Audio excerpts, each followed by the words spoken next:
Welcome, everybody. Welcome back to another edition of the Sober Life Podcast. I'm your host, Scott Jones, coming to you right here from the Sober Life Studios in the offices of One Brother, One Sister. And we want to thank you for joining us. And as always, before we start, I'm going to remind you, if you like this show, please subscribe to the channel, hit the bell so you get reminders, and share this with your friends. And if you don't like it, do all the things I said 3 times. All right, because then you'll figure out why you're wrong. But this is a show we like to do, and we like to talk about all things recovery. We definitely talk about recovery stories, treatment centers, recovery life in general. Sober life is not just about not drinking and using. It's about thriving and living out loud. So that's what we like to talk about. And this is one of my favorite guys on the planet. This is Marc Effron, who is the founder and CEO, COO, co-founder. Okay, you're the co-founder in the coup. Yeah, You're the coup, COO of Legacy Healings. Marc, how are you, man? I'm doing great, man. It's great to be here. Yeah, You're one of my favorite guys too. Well, we always hit it off right from the beginning. I mean, so the first day we met, you thought I didn't like you though, Fact. because I was miserable that day. Was it you? I thought it was me. We were having lunch somewhere. We were having lunch up in up Gateway in Delray Beach. Yeah, and we just done something. I don't know. I was just like, I was not in the mood for the lunch. I was not. So I sat there and I was pretty quiet. I said, found out later. It's like, I didn't think you liked me. I always liked you. it wasn't a bad energy.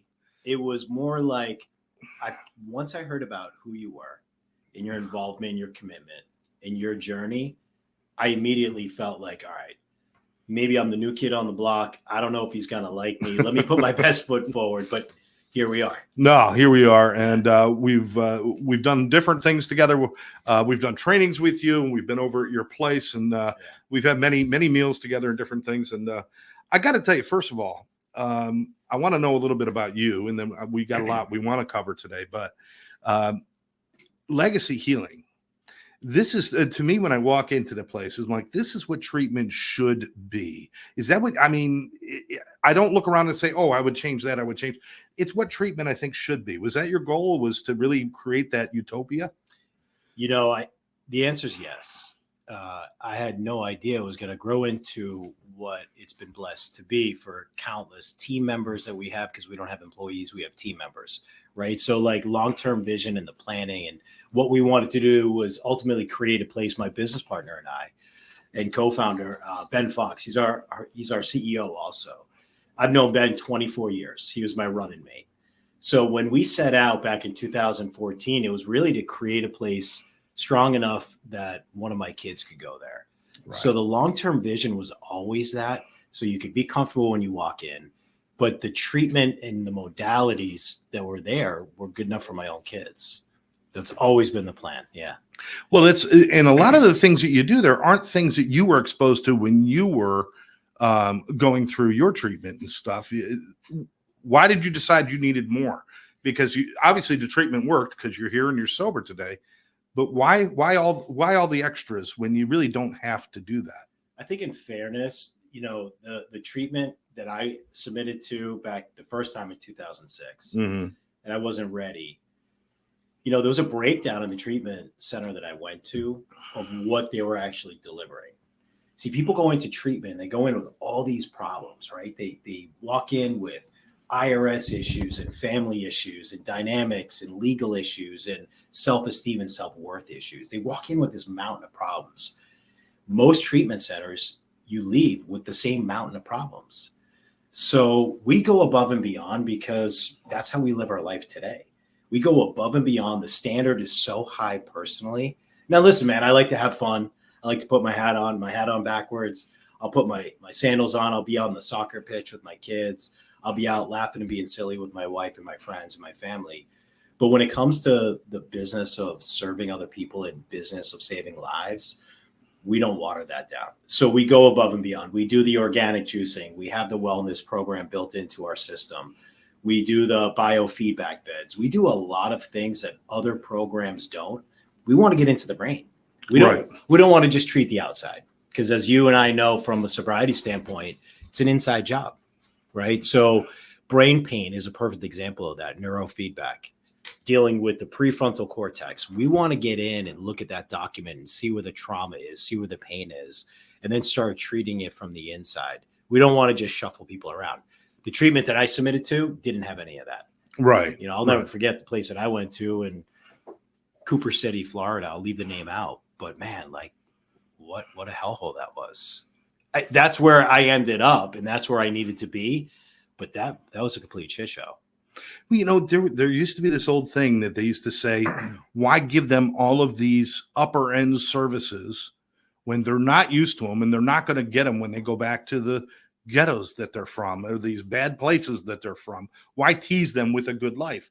But that's really backwards thinking, isn't it? Shouldn't we be showing them a good life in healthy things? Absolutely. That's why we don't, like I said, I use the term water it down. Yeah. Right. We want people to wake up in a home that's clean, that's well maintained, that's beautiful. So they feel some sort of like, wait a minute, this is what sobriety's like. I can achieve this. We become, there's an old adage, like, show me your 5 friends and I'll show you your life. Right. Or the term proximity, the environment that we're in. We want to create the healthiest environment while they're in treatment so that when they leave, they feel like, wow, this is attainable for me. We want to go above and beyond. Wow. Yeah. I love that. Yeah, me too. I love that. Me too. You got to get jazzed when you walk through there and say, wow, you know, it came together. Because I know whenever you're starting a business, it always doesn't feel like this is going to work, right? No, but we almost went out of business a couple of times the first year. Right. I'll never forget that. But it's not Ben. It's not me. Yes, we had the vision. Yes, we hold the bar and the standard. Ben does a phenomenal job navigating the operations and the business side of things. It's our team. We've been able to have, we have a couple of sayings. One is that we're ladies and gentlemen caring for ladies and gentlemen. That's one. The second one that we have is one team, one vision, one mission.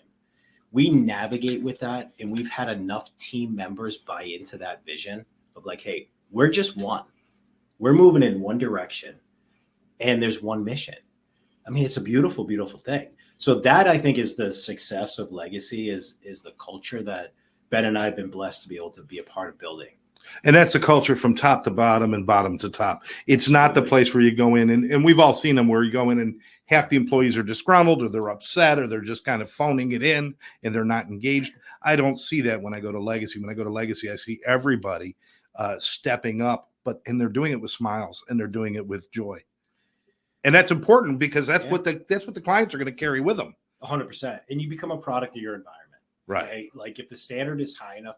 Listen, man, I was having this conversation with my wife last night about our children and how they have these natural attributes, right? And abilities. Mm-hmm.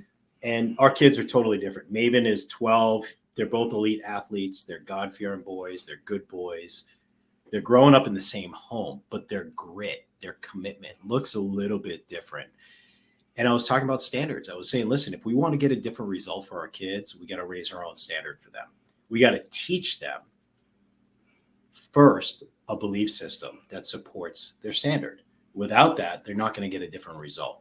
Mm-hmm. And I think the same is true in business too. When you hold yourself to a high standard in business, if you want to get a different result, you have to have core beliefs. And we've just been blessed to have a lot of people buy in. I think part of it is ladies and gentlemen, caring for ladies and gentlemen. If I treat you like a gentleman and you treat me like a gentleman, that produces a different workflow and environment. Then you and I together as gentlemen can then go share that with the end user, which is the loved one being sent to us, right? And a lot of places don't operate that way. Forget about treatment. Just businesses don't operate that way. Right. Well, there's an expectation that clients are supposed to come in and just behave themselves and do the right things and show that. But they haven't learned that yet. Yeah. So your environment and your staff are the ones who are going to show that to them by showing them respect, showing each other respect, and doing all of that right up front so that the clients can learn and become the ladies and gentlemen that they want to be, or that they could be. No different than in a home. Yes. As parents. I mean, especially in 2024, parents they're not focused on their kids the way that they should be. My wife and I are focused on our children very different than the way she was raised or the way that I was raised. Yeah. Right. I grew up in Alcoholics Anonymous. That's where I grew up. The men that came before me, such as yourself, right? I wasn't lucky to meet you early in my journey. I'm meeting you now, which is perfect timing because you're just another example of, a man that's doing the deal, right? You show up, you're battle tested, you're a warrior, you're part of the deal. The guys that I was around, they didn't look like me, sound like me, talk like me, but they said, hey kid, come on.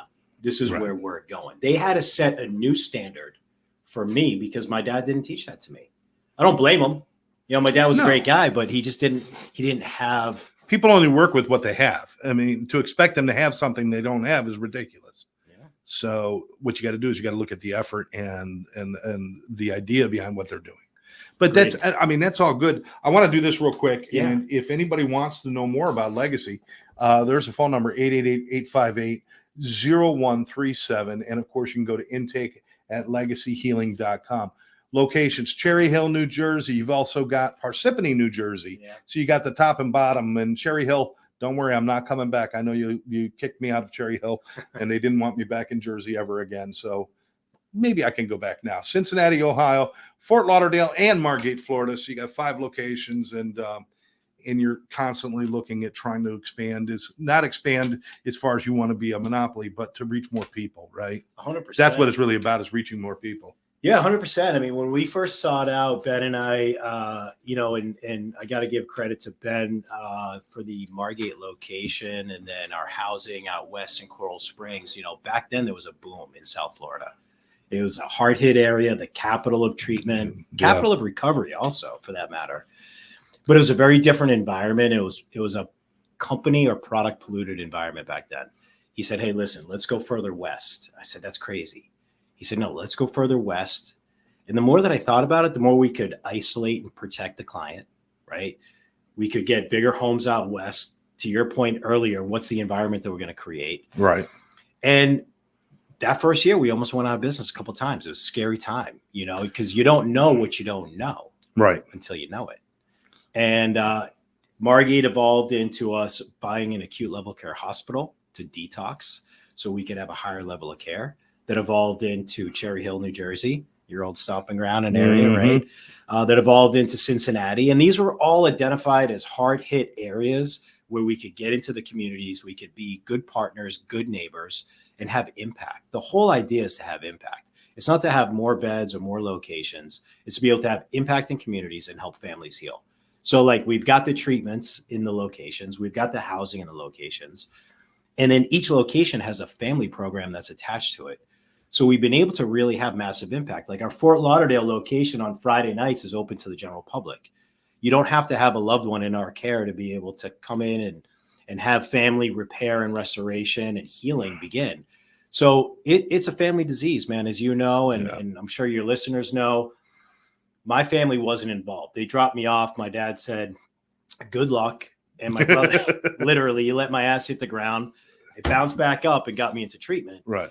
And my brother's the one, my brother Michael is the one who dropped me off. He dropped me off with a trash bag, Sports Illustrated, a bag of beef jerky, and a tin of dip, right? I chew tobacco still. It's my one vice that I got left.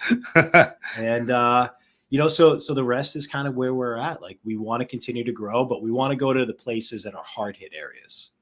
Now, one of the reasons I really like you, Mark, is because you're always expanding and thinking about what can I do better? What can I do different in the treatment world?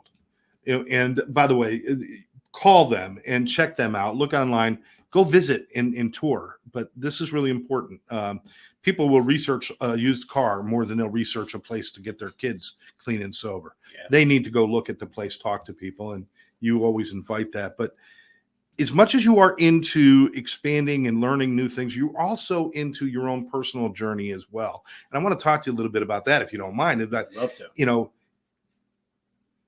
I thought at the beginning of my sobriety that not drinking and using was the end all and be all of what sobriety was. I thought once I do that, don't drink and don't use, my life is going to be fine. And it's a coast, it's a breeze. But I realized personal growth and things that I can do, the whole world opens up to us. And it's really up to us to take advantage of that and to grow beyond just existing.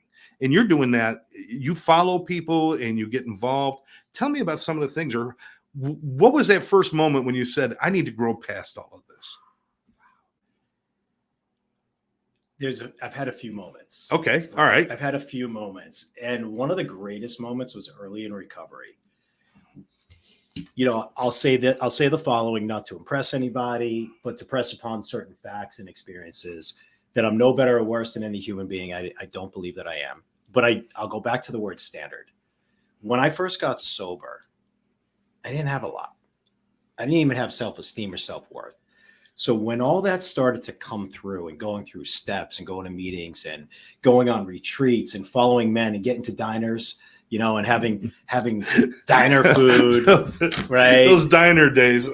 Diner days, you get there early, you stay late, the meeting before the meeting after the meeting, all those experiences, I began to grow and evolve into a guy that I was enjoying being, right?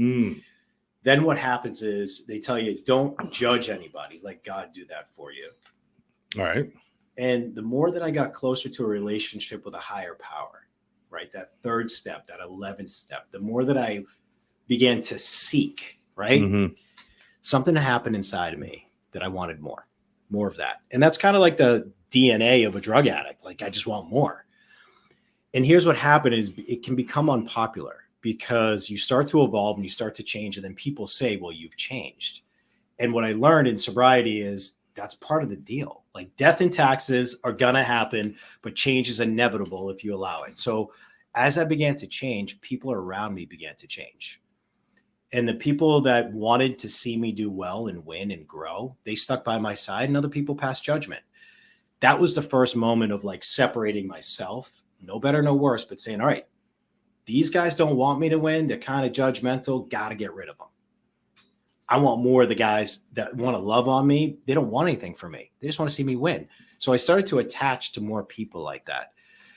And I started to win more, just win internally, mentally, emotionally, spiritually. I started to get around more people that wanted to help me to pray, show me different ways of prayer. And I walked through some really hard stuff in sobriety, right? It was not like, I'm definitely highly motivated and I'm smiling today, but there was a lot of pain. Right. And it was in those moments, the growth, right? So you got peaks and valleys, and in the valley where it's dark and you kind of feel alone and you don't know if you can accomplish much, right? Because we get our ass handed to us. We get beat into submission. Our scorecard reads 0. Next thing we know, we're on this journey of like, don't drink, go to meetings, get a sponsor, do the meetings, right?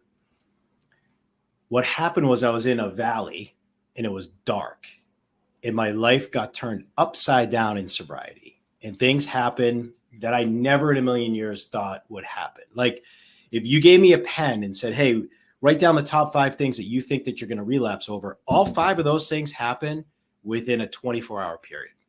Wow. I didn't drink. I didn't get high. I lost 30 pounds in 6 weeks. I couldn't speak. And it was in that moment, that was the most, I guess the word would be like, impact in my own life of change, right? So I wound up driving down the road one day. Now, I'm a Jewish kid from Boston, right? Not a practicing Jew, but I'm a Jewish kid from Boston who goes to meetings in churches. And I'm driving down this road, a road that I had driven down 1,000 times before. The radio's off, the phone is off. I'm kind of emotional, brink of tears. And my car takes me into a parking lot. And I walk up to the door of this church and I knock on the door. I say, is the pastor there? He said, I'm the pastor. What can I do for you? I said, I have no idea, but I need to talk to somebody. And that's when I met Pastor TJ of Coastal Community Church in Parkland. And we sat in his green room for 2.5 hours. Wow. And it was in that moment that the real journey of growth began for me as a man. And that's where healing and restoration began. And that was the second moment for me. And the third moment, and that took a couple of years of healing for me. That was my 11th year of sobriety, that I was driving down the road and I knocked on this door. Most recently, 14 months ago, I hired a coach. Yeah, I remember you talking about that. That's great. And here's what happened is I woke up one morning, we kicked this thing off today, and I'm so grateful to be here, but we kicked this thing off talking about how amazing legacy is, and it is. and I have a wife and children and business is good and I can show up for my family. All these beautiful things are happening. And then I get hit at 11 years and I grow and I wake up one day 14 months ago and I said, there's more. There's more. I feel like I'm getting called for more, but I don't know how to get there. It was kind of like that moment early in sobriety where like, maybe I can stay sober. Maybe I can't. Let me ask somebody for help. Yeah. So I called that pastor. But it's also that decision point. I know probably what I should do, but am I willing to do it? I'm looking at this ladder and I can climb it, but am I really willing to do that? And that's one of those stopgap moments in most people's lives where a lot of people might turn away from that ladder and never see what's put right in front of them. You decided to climb. I love the vision because that's exactly the feeling that I had. I could see the ladder and I'm climbing the rungs of the ladder, but there was like a door that I knew if I opened the door, there's more rungs, but I didn't know what was on the other side. Buddy, I asked for help. That top door opened up. I kept on climbing and I met this guy, Chris Hart, who's now my coach. And I meet with him every Wednesday at 11 o'clock. So I had a meeting with him before I got here. And he talks about vision. He talks about standard. He talks about God. He talks about serving others. He talks about personal development and stretching my thinking. That's not stuff that I was going to get in AA. And with that comes a lot of vision. And sometimes I'm understood. Sometimes I'm not. The closer you get to me, the more people tend to understand me. Right. And I don't necessarily need to be understood. I just know that I'm called to do something. And so every morning, my commitment is to be in alignment, to go vertical in prayer before I go horizontal, and then serve whoever's closest to my proximity. Whatever comes on my plate is meant to be there. That's a really safe place for me to be, like serving others in alignment, asking for help. Because my entire life, I never felt safe. I always felt vulnerable. I always felt like I was going to get used or abused or cheated on or some bullshit story I would tell myself. So it's a really cool place to be when you're focused on, you know what? Limitations are the only ones I set on myself. And the people around me support me to break those limitations. And that's most human beings. You don't even have to be in recovery. Most people I know put limitations on themselves. I mean, shit. My son is 12. Maven is 12. And the limitations that he puts on himself at 12. So now I have the tools to be able to help him unlock or climb the ladder himself, right? So many gifts in sobriety, you know, when we tap into that and walk through fear. And I never would be able to be where I'm at had I not walked through most of my pain, because that's really where I grew, was the pain. You know, it's funny because a lot of the rules that you apply that when you're in recovery or using a 12-step program or something like that, which is you need people around you, you need fellowship, you need a sponsor, somebody to guide you, you need goals and paths, and you need to open your eyes, you need to be focused on today, one day at a time, but not ignore your future or your past either, because we got to grow from those things. So all these things are a microcosm of what really goes on in real life, because here you are, you want to grow beyond. Now we're at a point where we're growing beyond as a human being, and you're looking for these gurus, people to follow. And it's not, I don't want to say guru in a way that's nobody's sitting in a diaper on top of a mountain. Although there might be. Have you got one of those diapers and mountains? I don't have diapers a diaper and mountains. On a mountain. No. But when I have an issue with business, I talk to somebody who has been successful in business. I don't talk to somebody who lost their business and is sitting home and eating bonbons and watching soap operas. I don't talk to them. I talk to those people. If I want to live a positive life, I put positive people in my life. So all these things are like little lessons we learned in early recovery that expand out to real life. And it never stops, does it? No. And, you know, pain sometimes can be true. The truth can be painful. And people want to avoid pain and they want to seek pleasure. So they will find themselves telling themselves a story that's not even true about themselves and then wonder why they don't get further along. The more I can get to the truth of who I am, flawed, not perfect, sinner, not a saint, and really tap into that, then I can actually unlock who I'm supposed to be. But we don't learn this stuff just if we stay in an isolated spot. A lot of people are afraid to take that step. I know that I was. I still am. I have no idea really, I have an idea of like the direction I want to go, but I don't know if that's the plan. But you now have something that people don't have is experiential evidence. Listen, I took True. the plunge and I was uncomfortable. I took the plunge anyway and it worked. And I was uncomfortable. I took the plunge anyway and it worked. And sometimes it doesn't work, but what you realize is, but it didn't kill me. And maybe I learned some lessons on the way too. Love that. It's forward moving. Light. We're human beings, not beings. Human beings would be sitting still like little beans. Human beings means being, means doing, means moving. That's what a human being is. We should be moving and growing constantly.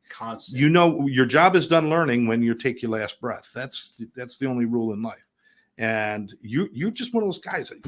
I get so excited watching guys like you who just keep finding these things and saying, it's almost like, that's great. What's next? Let's keep going. But I gotta share it too, right? Oh, so like that's huge. Yeah, you gotta share it, because I have this term I call an ecosystem. Like I got a lot of cool friends, right? They're just good guys. They're active. Some of them, look, I've kind of like the triangle, right? At the top of my pyramid, I have 4 men. I've got my good friend Jim. I've got Pastor TJ, Chris, and my sponsor. All 4 of those guys lead me back to God.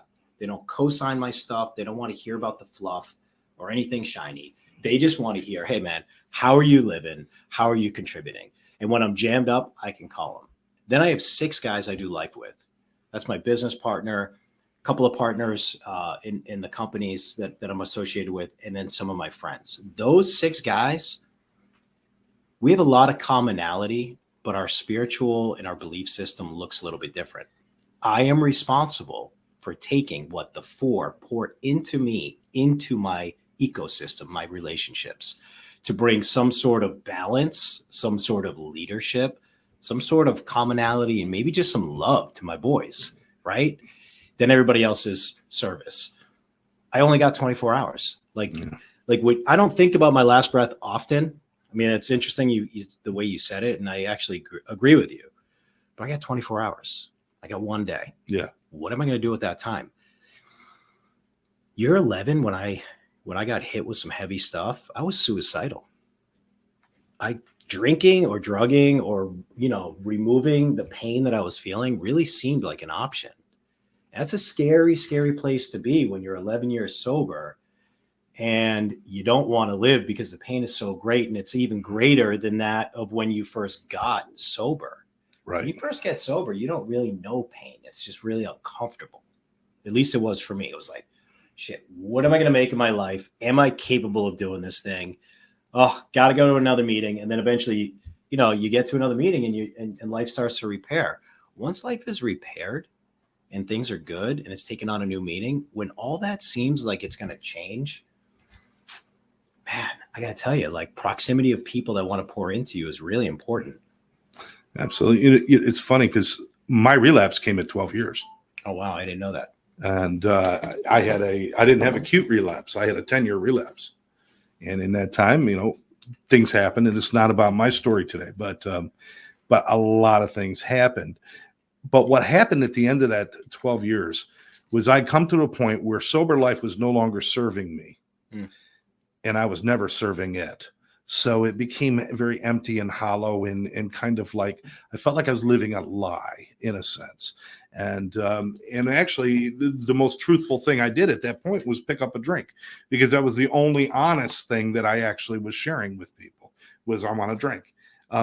So when I came back the second time, I came back in a very different place. I came back as a very sick human being who was dying from the disease and who was in a lot of trouble and just a lot of pain. And I grasped onto it differently. And it no longer was about just being an alcoholic or being an addict. I had to become a better human being. And that's when all those lessons and all those things they ask us to do about, seeking out higher power and being of service to other people and doing those things. It has nothing to do with Jack Daniels or Jim Beam. It's got nothing to do with that. It's got everything to do with building a human being that transcends the disease that he has. I always will have that, addiction, alcoholism, whatever I want to call it. But I've been able to transcend that because I continue to grow as a human being. The one thing our disease does not want us to do is grow. It doesn't want it wants us dead. it wants us dead, or at least wants us as a plaything for a while. If dead was fast, it would be really easy disease, but it's not. It plays with us and tortures those around us and our children and our wives and husbands. And it can come in the form, they say it comes in 100. Like it says that I'm driven by 100 forms of fear. So like my disease, my addiction today will show up. It shows up every day. It can show up. I can go to bed with prayer. I can wake up with prayer, and I can still wake up restless, irritable, and discontent, like they talk about. Mm-hmm. And they say that it's cunning and baffling and powerful. And I believe all that to be true. And I experience that. But I've got quick resolve today that I didn't have early, like you're talking about, because we transcend it and we get into solution. We get a tool belt, right? That's exactly right. Goes back to like, what were some of those moments for me of growth? It was like, all right, listen, that guy over there, he's doing that. That guy's not for me. Yeah. I'll see him at a meeting. I'll say hello. I'll be cordial. I'm no better or worse. The moment I walk through a room, the playing field is level. We're both just trying to get to midnight sober. That was a good one. I had an old timer tell me one time. He was like, listen, kid, Boston guy, listen, Eddie from Dorchester. He's like, Mark, he's like, just make it to midnight, kid. And I was like, I like that. I'm a counter. I was in finance for 20 years. I like that. I can get to midnight. One day at a time. It was like a little hokey in the beginning. Yeah.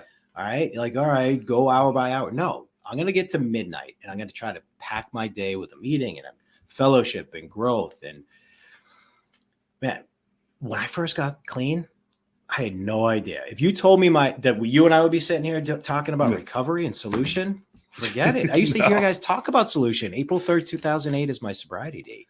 Right. And what a journey. That's awesome. That's awesome. I love talking about this stuff. I love hearing about personal growth and journeys. And you're right. I mean, it is one day at a time, but don't turn your back on the past. The past is what you build your life on. And I know we regret some of the things listen, I got regrets, but I'm not going to live in shame and guilt. Every building, you go downtown, you see the most beautiful buildings, right? And they're shiny and they're glass and they're steel. What are they built on? They're built on a base of mud and dirt and rock and hard stuff. Well, that base is my past. And I get to build the greatest temple I want to build on top of that stuff. Without that, it's weak. People who don't, and I'm not going to say normal people or, because none of them will talk to me, so I'm not sure. But but some people who haven't experienced what we've experienced, there's a flaw in their character that they don't know the dark side. And we've got that, which actually puts us ahead. I say today that I'm a grateful recovering alcoholic, not because I'm grateful I'm in recovery. Of course I am. I'm grateful that I had this disease because I got a chance to see things most people will never see, which makes my gratitude, my ability to love, and everything else that much greater. Listen, gratitude. When I first got clean, my sponsor used to make me do 100 gratitude list item every single day. What I didn't know about gratitude was that when you're living in gratitude and you're actually taking action, whether it's penmanship and writing it, speaking it, experiencing it, it opens up your arteries different. Blood flows, dopamine, serotonin levels, everything spikes when you live in gratitude. These are little sound bites that I didn't know until I started to study and started to understand and be willing to receive information. I was not grateful. There was no part of me. I was cocky and arrogant. I got this. I can do it. Gratitude opens up the heart. But what you were just talking about, like where brokenness comes in, like all that mud and the rock and the cement. I have more losses in my life at 47 years of age than I have wins. Mm-hmm. I am winning today. I celebrate it. I'm not proud. I don't boast, but I will say I am winning because, like you said earlier, I am moving forward every single day, chipping away. But it's all my losses that built my character to make me strong enough to be able to win. Exactly. And to appreciate the wins. Really, to appreciate them. I mean, how many people do we know? I'm sure you know these people who have a great job, great family, everything's fantastic. They sit down for Sunday dinner and all they do is bitch and moan about everything. I think that's whereas, you know what? If I had a can of SpaghettiOs and a one ray of sunshine, I was ahead of the game and I was feeling good. Yeah. And when I'm with my family, it doesn't matter what the occasion. I am so appreciative because I know what it's like to sit at the table with them and not be there. Yeah. I'm there, but I'm not there. Yeah. And when you experience those things, gratitude comes easy. And when I'm going to tell people a lot, we don't talk about this a lot, but the next step in gratitude, once you start practicing gratitude, go back and double check that gratitude and make sure you value the things that you're grateful for. Because I am grateful for my children every day, but most of my life I did not value the love I had for them. Now I do. Wow. So add value to your gratitude now. I am grateful for this, and this has such extreme value to me. That's good. Because without the value, if I devalue what I have, it's no longer it's not my anchor anymore. Something else could attract me over here. How can I trade my family and my life for a glass of scotch with that much liquid in it? That much liquid, and I'll trade away my kids and my wife and my house and my car and my job? It's because I already devalued all that. Keep the value. Be grateful, but make sure you value everything you have. That. I had no idea what we were going to talk about today. You just gave me a nugget that is going to transcend. Yeah, that'll be $13.50, please. Our hour's up. Thank you very much. Somebody pay him. Somebody pay this guy. But that's what happens Yeah. when people who want to grow get together. Yeah. And they share ideas. And just the stuff you share with me is going to stay with me. I'm going to rewatch this. I'm going to replay some of that stuff. That's the beauty of this. Yeah. Growth isn't just going out there and everything's hard. It's just opening yourself up to ideas and listening and sharing. And that's huge, right? It's huge. Valuing the things that you're grateful for, though. Yeah. Like what you have no idea. That right there. God. You can write on your list. People write on a list, I'm grateful for the bird singing on the twig outside my window. But does that really have the value? You know, if I'm grateful for my kids, because that's one of the things that really killed me. So how can I do that when I have kids that I love? Then I started to believe maybe I don't love them. No, I did love them, but I did not value that love. I did not realize how fragile it was and how important it was. And so I became grateful for it. And then I learned to value it. And now, you know, I'm the richest guy in the world, and I don't have a dime in my pocket. I'm the richest guy in the world. You know, it's funny.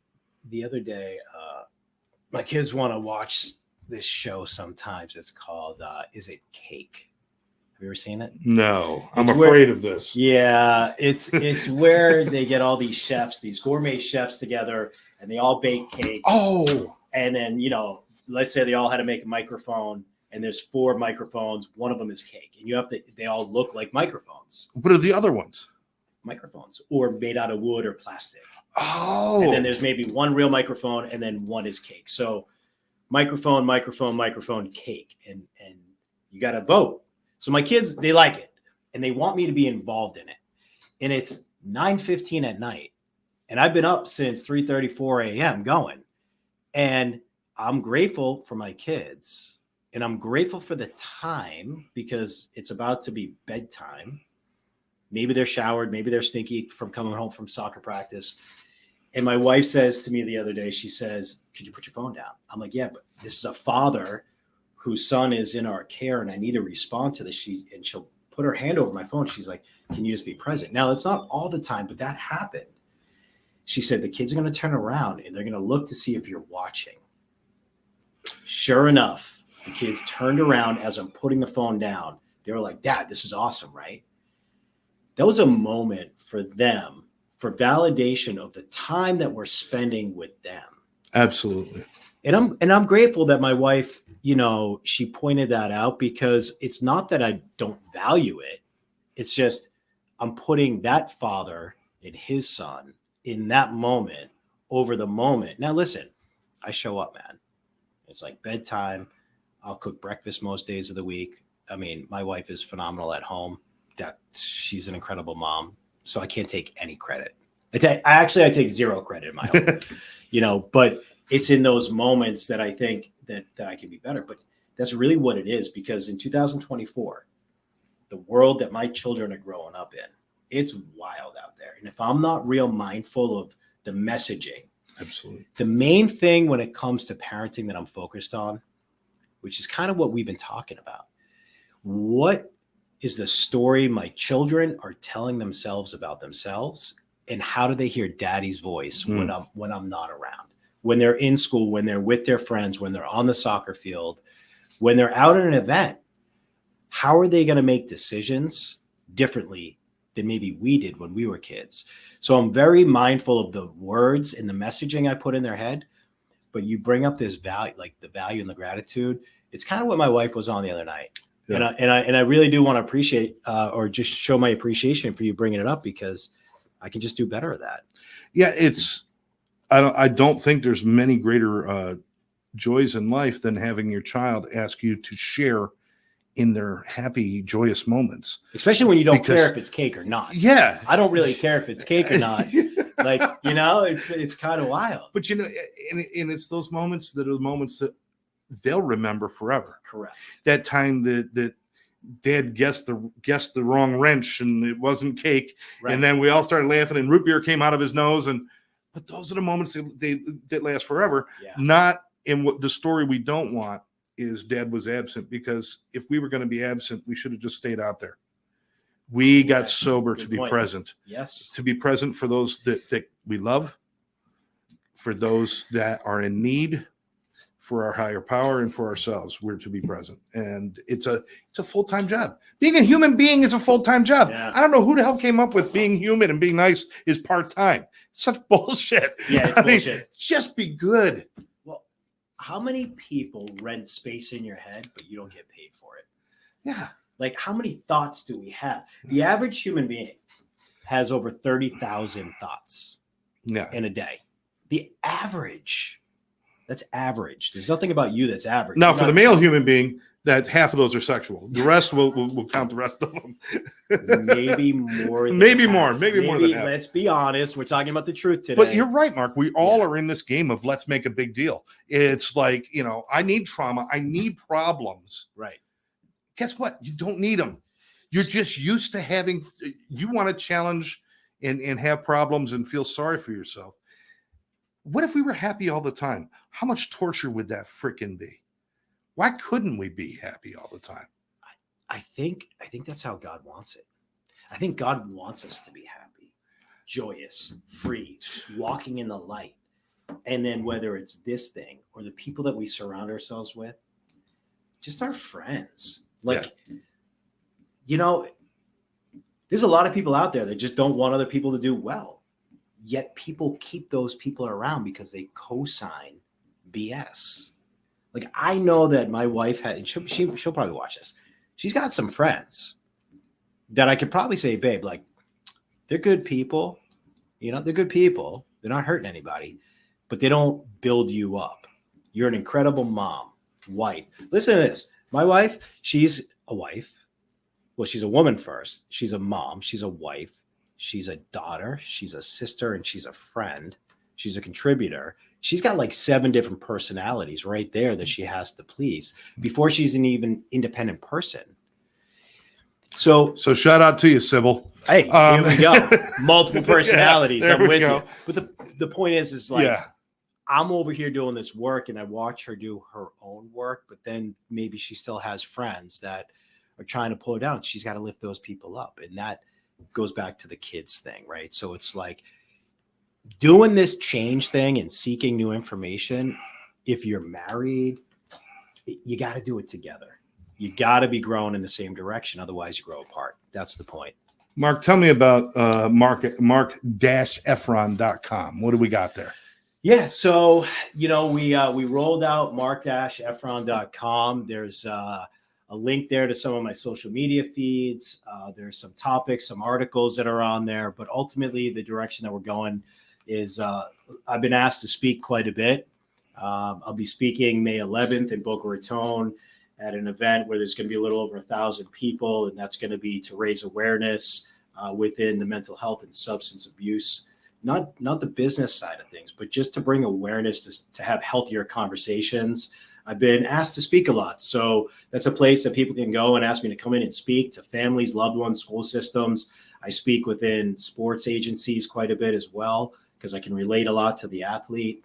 So that's, the new platform that I rolled out recently. Excellent. Mark, I got to say, man, it's always a pleasure. I mean, I wish we had all the time in the world But you're a busy guy I appreciate and you got a having lot me in. going on. Yeah. Will you commit to do this again with me sometime? Love to. All right, tomorrow afternoon. All right, No, I'll be- no. I'll zoom talk. it in. I'll zoom it in. We'll talk. You can actually be on your setup, and I could be here, and we could do a show together. This is awesome. But I would love to explore more of living in recovery, a little less about the addiction, a little more about just living in recovery. Love that. And growing. So, we cool with that? Cool with that, brother. My friend. Appreciate it. Thank you very Thank much. you. Ladies and gentlemen, go to marc-effron.com, or like we mentioned before, if you want more information about Legacy, you could call 888-858-0137 or go to intake@legacyhealing.com, or certainly check out their website. This is a great organization if somebody you know needs help. And as I always tell you, if somebody you know has mental health or a substance abuse disorder, don't wait. Make the phone call. If you got an extreme case going on, call 988 for mental health. Call the police if you have to call them. I know we're afraid that somebody's going to hate us because we made a phone call. I hope they hate you for a good long life. I really, really do. But we can't wait anymore. The world has changed. Times have changed. And the days of stepping over, sitting in somebody who's in the street so you can get a good seat at church, those days are over. You want to be of service to the people who are in the street. And remember, every day, do 2 nice things for yourself, 1 nice thing for somebody else, and you'll never go wrong. Mark, God bless, brother. take care, brother. Thank you. We'll catch you next time right here on Sober Life Podcast. Bye-bye.